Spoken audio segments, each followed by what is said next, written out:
जिंदगी एक जंग है, जीत लेंगे अगर चाहे संग है।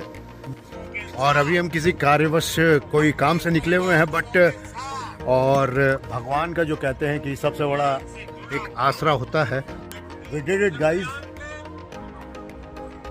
चंद्रमा की धरती पर भारत पहुंच चुका है। सभी वैज्ञानिकों को जी जान से बहुत बहुत बधाई देता जिन्होंने So we are getting back to our house और आज होगी पार्टी फुल टूस, क्योंकि हमने कर दिखाया एंड ये पूरे भारत के लिए गर्व की बात है गाइस, बहुत बड़ी। अभी मैं एक हमारे साथ नाइट राइडर हमारे ये जयपुर के सबसे खतरनाक राइडर है, ये is the coolest rider in Jaipur, but still we have done it. और गर्व से कह सकते हैं कि हम भारतीय हैं और आज हमने कर दिखाया है। Yes, stay tuned with us.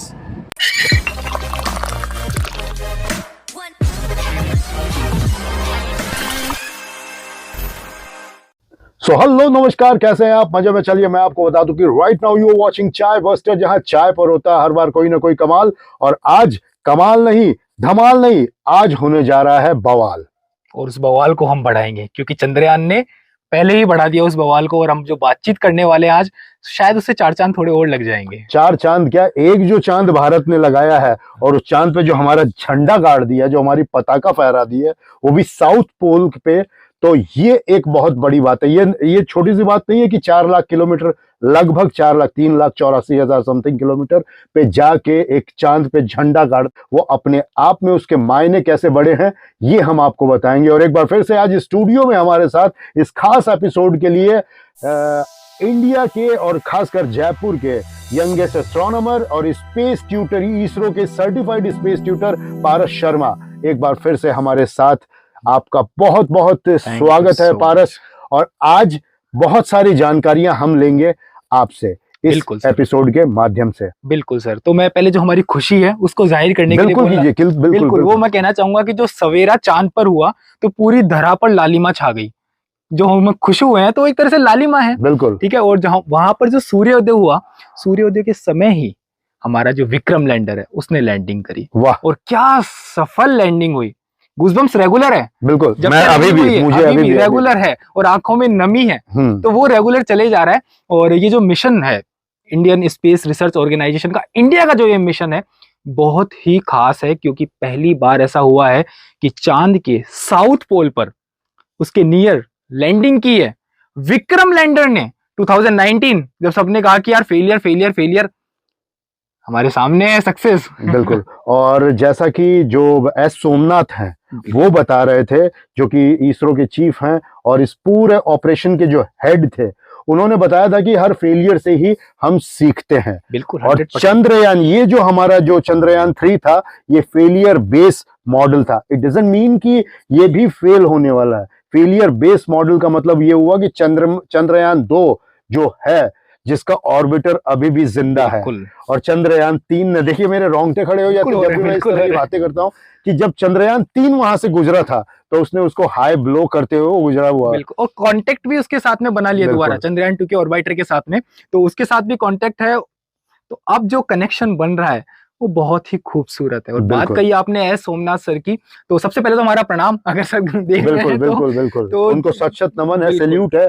और पूरी इसरो टीम को हम सैल्यूट करते हैं भारतवर्ष की तरफ से। बिल्कुल। तो जो वो तो कॉन्फिडेंस उनका बहुत नेक्स्ट लेवल का था, उन्होंने कह दिया था कि बिल्कुल लैंडिंग होनी है। बिल्कुल। तो मैं भी पूरी तरह से कॉन्फिडेंस में था कि नहीं, इस बार तो हम पहुंचेंगे और साबित करके बता देंगे। और जिस तरह से वहां पे झंडा पहुंचा है भारत का, 2008 का वो समय मुझे याद आता है जब चंद्रयान फर्स्ट से मून इम्पैक्ट प्रोब पहली बार जाता है। कहां पर? अगेन साउथ पोल पे। तो जो लोग कह रहे हैं कि साउथ पोल पे पहली बार गए, भारत 2008 में भी जा चुका है, अक्टूबर, इट वाज अक्टूबर। बिल्कुल अक्टूबर में। तो उस टाइम भी हम लोग पहुंचे थे और साउथ पोल पे पहुंचे थे। और जाते जाते ही कमाल देखिए आप, चेस नाम का इंस्ट्रूमेंट था, पहुंचा भी नहीं, उससे पहले पानी की डिस्कवरी कर ली। अच्छा, एक चीज मेरे दिमाग में आ रही है, that was October, Chandrayaan 1, Chandrayaan first, yes. Chandrayaan 2 September. Wow, और चंद्रयान 3 अगस्त, ये ऐसे ये अच्छा, ये इसमें कोई ना कोई मैथड। देखिए ये हम कई बार मतलब आज इस एपिसोड में बात नहीं करेंगे, but still whenever we talk about some different dimensions, interstellar movie में जैसा दिखाया क्रिस्टोफर नोलन ने, और तो उस तरह की चीजों में ये आपस में कहीं ना कहीं कनेक्शन होता है। लॉ ऑफ अट्रैक्शन की बात करें या फिर ये अलग अलग डायमेंशन मल्टीवर्स की बात करें, तो ये है एग्जिस्टेंस में, और मैं पूरी तरह से इसमें विश्वास करने वाला हूं।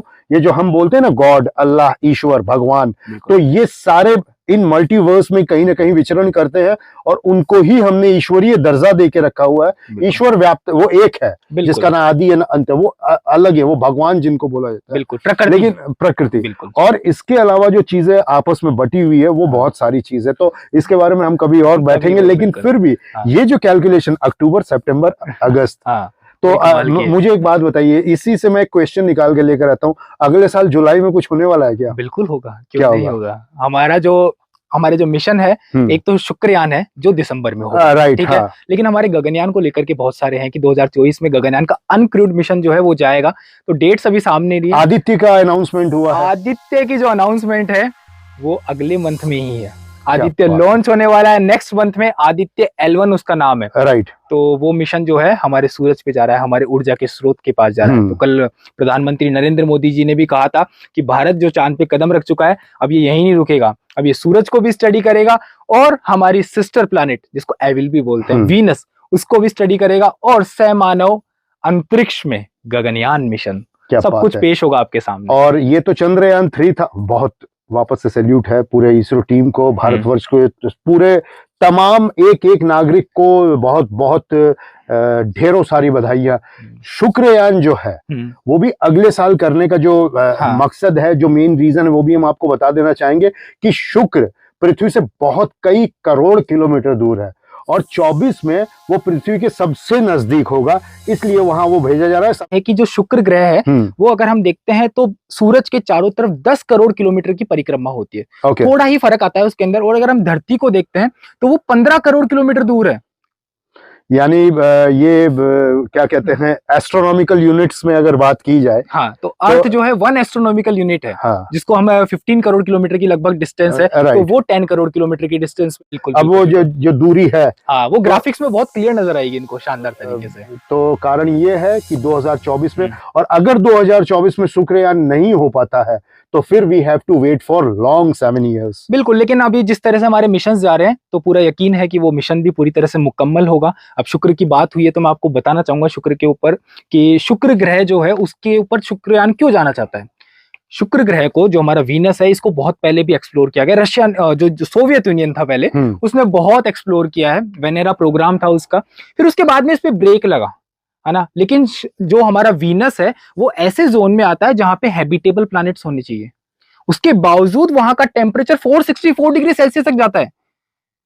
बहुत ही खतरनाक हालात है वहां पे, वोल्केनोज है बहुत ज्यादा, तो उसको स्टडी करना जरूरी है। और वोल्केनोज है और गैसीय पिंड है, तो और इसके साथ साथ हैबिटेबल प्लैनेट का मतलब ये हुआ कि जो पृथ्वी के वातावरण से मेल जोल खाते हैं, हाँ, तो वो बिल्कुल उसे ही कहते हैं हैबिटेबल प्लैनेट। और लगभग 30 साल पहले ये जो नेबुलाज और इनकी खोज हुई, उसके बाद से इन चीजों में बहुत ज्यादा गहमागहमी बढ़ गई है, और हमें यकीन तो रहता है भारत एक सोने की चिड़िया था और फिर से वो उस रूप में परिवर्तित हो रहा है, लेकिन इतना फास्ट प्रोग्रेस देखने के लिए हमें मिलेगा। अब शुक्रयान पार्कर सोलर प्रोब अकेला एकमात्र ऐसा नासा का कि जो ये सूर्य पे पहुंचा, सूर्य पे, और अब ये शायद भारत दूसरा देश बनने जा रहा है जो सूर्य के ऊपर कुछ भेज रहा है। ईसा के भी प्रोब है, और सोवियत यूनियन ऑलरेडी पहुंच चुका था वहां पे। वेनेरा प्रोग्राम बहुत ही बेहद खास था, पहली लैंडिंग किसी प्लैनेट पे हुई थी तो सोवियत ने की थी उस टाइम, और अमेरिका के मिशंस भी बहुत ज्यादा थे। तो इंडिया के लिए ठीक है, पहली बार होगा कि हम लोग मून से दूर जाएंगे कहीं,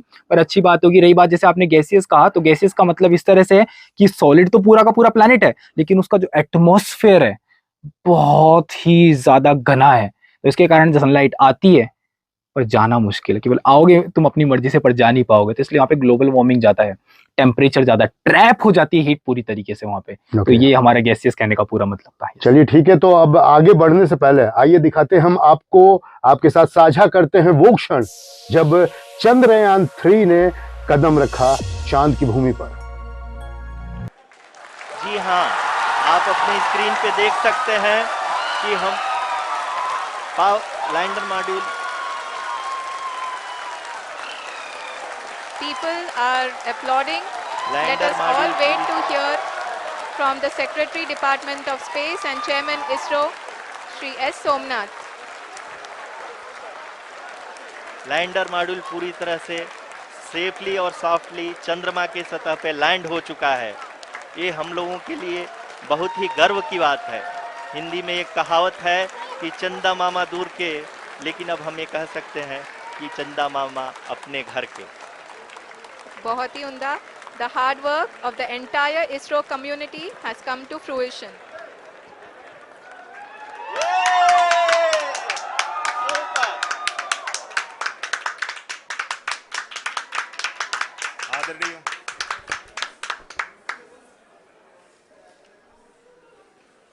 आदरणीय प्रधानमंत्री जी, नमस्कार। Sir, we have achieved soft landing on the moon. India is on the moon. Sir. Vikram की लैंडिंग के बाद प्रज्ञान का क्या होगा रोल, ये बताएंगे हम आपको अगले एपिसोड में। आज लेंगे विदा इस वादे के साथ कि अगर सासों ने दिया साथ तो फिर होगी आपकी और हमारी मुलाकात। Till then take very best of yourself, bye bye.